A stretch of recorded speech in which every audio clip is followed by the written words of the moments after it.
Ota tuota jätkää, se vittu heittää kylmää vettä mun niskaan täällä. Toimittajamme seurasivat tätä tapaamista. Mari Karppinen, miten tähän riitelyyn TV-kameroiden edessä tulisi oikein suhtautua?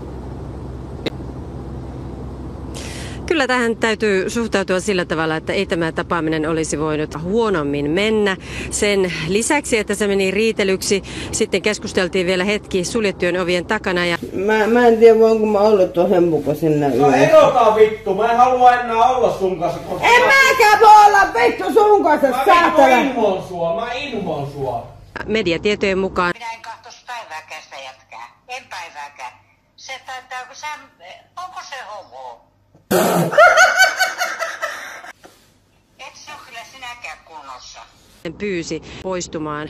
Eli Nyt tulos! Nyt tulos! Soittakaa poliisi, se otti apua mitä kaikki, soittakaa oikeesti poliisi tempulle. Mä en pääse mulle kenkiä. Eli he periaatteessa saivat sitten, heidät potkittiin pois sieltä talosta ja lehdistötilaisuus sitten peruttiin. Täytyy sanoa, että valitsi aika vaarallisen strategian, että keskeytti ja yritti korjata keskeyttämällä eikä tarpeeksi imartelemalla. Ja nyt sen verran räjähdysherkkä tilanne on, että ainakin yksi osapuoli on varmasti tyytyväinen tähän kaikkeen, enkä olisi yllättynyt, jos hän avaisi tänä iltana pullon champagnea.